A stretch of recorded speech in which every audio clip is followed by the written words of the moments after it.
Mr. Heavyweight Boxing today? Hey, what's up, man? This is Chris, the Nightmare Ariola, and you're watching Mr. Boxing today. Heavyweight boxing fans, what's the deal? All right, man, I want to give my quick opinion about the fight card from this past weekend, Fury versus Ngannou.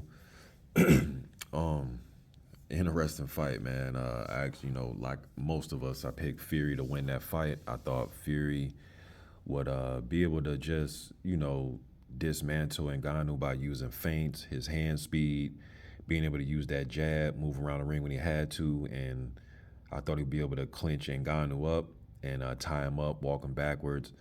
None of that shit happened, man. Ngannou was way stronger in the clinch. That's one thing about Fury, and this is why I picked when Fury first fought, when he fought Klitschko 8 years ago, I picked Klitschko to win because I didn't think Fury would know how to deal with Klitschko when he goes to clinch him and tie him up. And just like I thought nobody in this era can do that to Klitschko, I didn't think any of these guys right now in this current crop will be able to do that to Fury. Now, Ngannou, he's kind of an outlier because he's not really a part of this crop, right? This is like a crossover fight. But, man, if you can handle Fury on the inside and you don't get rattled, and you don't get discombobulated, you don't get tired and worn out, you have a good chance of beating him. And Ngannou showed that, man. He didn't get rattled none whatsoever yesterday. In the clinch, the lead up to the fight, he didn't get into the mind games. Fury couldn't bully him.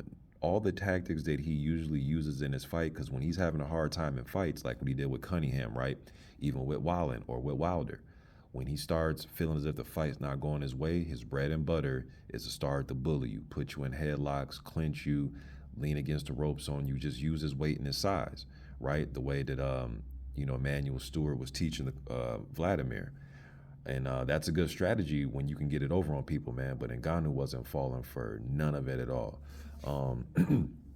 One thing I noticed is he was able to nullify Fury's jab from the get-go, from the outset. He was kind of pawing with his jab hand, kind of ready to looked like he was almost ready to parry Fury's jab with his own shot after he parried it. He just couldn't get his jab going, man. And that's another one of Fury things he likes to do. He likes to use that jab and then come behind it with his offense, or he wants to smother you with his size. He couldn't get none of those two going, man, so he looked lost in there with Ngannou. But yeah, Ngannou didn't show no nervous energy. He wasn't, when Fury would go to feint his jab and feint punches, man, Ngannou was just calm. He didn't use nervous energy, blinking and getting, being all hesitant and all that. None of that. Man, that was crazy, man. Then he, landed the left hook in the third round, knocked Fury down. And after that, Fury didn't want no parts of like mixing it up. He has some moments here and there where he'll land some clean 1-2s, but Ngannou was just taking it, man. He wasn't affected at all by it. I actually scored the fight 1 point for Ngannou, but just the fact that it was even a debatable fight, whether you have Fury winning by a round or two or whatever, just the fact that we're even having to debate who won is a loss for Tyson Fury, in my opinion. Wow, man, I'm still kind of in shock about this, but one thing that I noticed, man, well, after the fight, Tyson Fury had a black eye, he had a cut on his head, he got knocked down, he got embarrassed. That dude got embarrassed, man. Now I'm seeing a lot of fans, they're talking about, Ngannou fighting guys like AJ and Wilder, and well, if he couldn't do that, if he couldn't get AJ out of there, or I'm sorry, Fury out of there, then what he's going to do with AJ and Wilder? We don't know what he'll do, because that dude can crack. That's one thing he can do is punch. And it's one thing that, Deontay Wilder or AJ they're not defensive wizards. They're not known for their defense.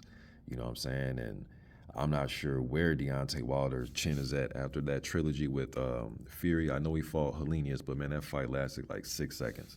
He didn't even get punched in that fight.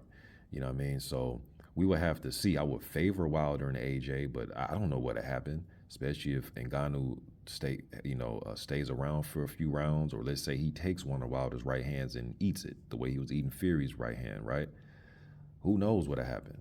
You know what I'm saying? Same thing with AJ. If AJ gets a little bit winded, get a little bit gassed, who knows how the fight will turn out with him. Now, I would favor those guys that beat Ngannou, but I wouldn't be surprised by any result.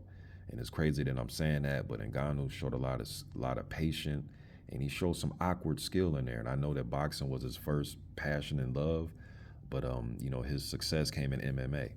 You know what I mean? But good performance by Ngannou. Um, as far as the other guys on the card, man, I watched the Wardley fight.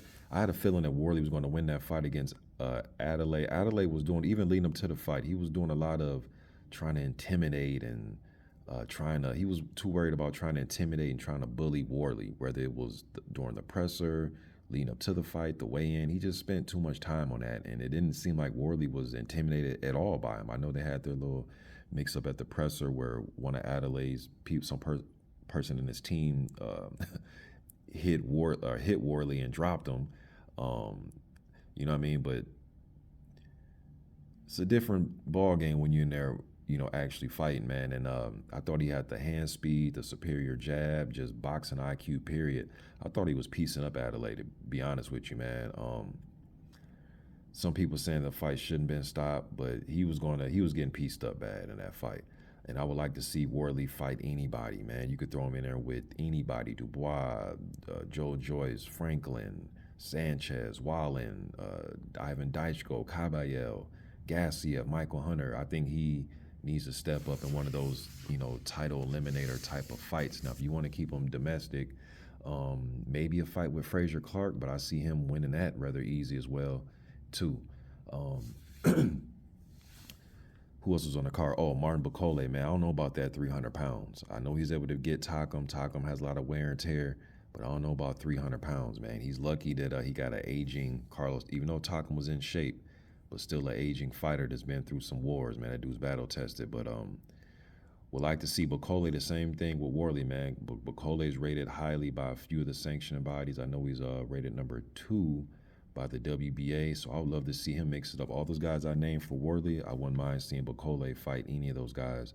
I think I have to look, man, but I think Wilder's rated number 1 in WBA. I wouldn't mind seeing Wilder versus Bacole.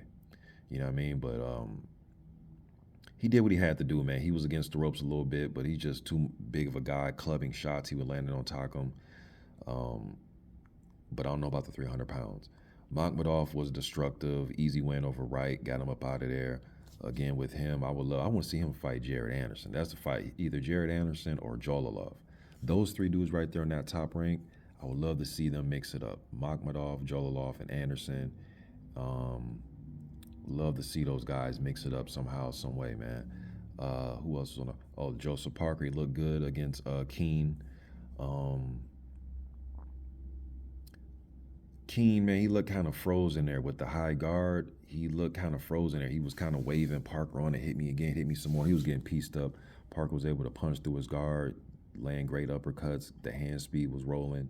But Keane was giving those opportunities, man, by just being froze with his high guard, not really doing much.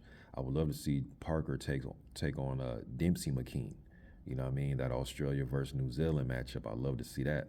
But Parker's highly rated by a few of the sanctioned bodies as well. I think he's number 10 WBC, and I think IBF WBO, he's number 6 in both of those. You know what I mean? So I wouldn't mind seeing Parker mix it up. But all the guys I named, man, I want to see these guys start fighting each other. Sanchez, I wouldn't mind seeing a Parker versus Ruiz rematch, or maybe fight Luis Ortiz. I want to see these dudes mix it up, man. But as far as that main event, though, and that's another thing, let me touch on this. People are saying, how fighters react to other fighters' power. And I always say this, look, man, Evander Holyfield, right? He fought Mike Tyson and Riddick Bowe, right? Now, historically, people look at Mike Tyson as the harder puncher than Riddick Bowe. But Evander Holyfield, he was more affected by Riddick Bowe's power than he was in those Mike Tyson fights. So sometimes historically, we can look at a guy and say he's a harder puncher than him historically. But sometimes as a competitor, that competitor, if he fought both of those dudes, he may react to their power differently. You know what I mean? Even though we may look at one as the harder puncher, but it all comes down to how does that fighter react to their power. And sometimes it may be the leverage. I think with Evander, it was maybe the leverage that Riddick Bowe had on his shots, fighting and throwing, even though Bowe can fight on the inside, but throwing those long right hands and popping that long jab versus somebody like Mike Tyson who wants to get on the inside and throw short uppercuts and short hooks. You know what I mean? Maybe the leverage is in there, and plus Evander, getting up on Mike and tying him up. And I just say that because, because people out here, fans talking about Wilder and AJ and Ngannou and Fury and power punching and all that. It comes down to how that fighter reacts to that punch, right? Now, just because Ngannou was just able to take Fury's punches, those clean 1-2s, doesn't mean he'll be able to take a clean 1-2 from Anthony Joshua or a clean 1-2 from Wilder. And another thing about Ngannou that I noticed, he got elbowed by Fury, and he took that like it was nothing. And that's one thing about Ngannou, his mind, man. He has a strong mind. He didn't get caught up in the mind games and all the little dirty stuff that Fury was trying to do, the roughhouse tactics. That was right down Ngannou's alley. He got hit with an elbow. He was like, that's it? I'm used to getting hit with elbows. And he didn't complain. He didn't cry about it. He didn't look at the ref, nothing. He just kept coming forward. He has a strong mind. Kind of reminds me, that's how Evander was. If you hit Evander low or did something, he may, but he's going to come forward. You know what I mean? Even when Mike Tyson bit his ear, Evander was ready to continue fighting. You know what I mean? But just my quick opinion about that fight card, man. Let me know what you think in the comment section. I'm gone.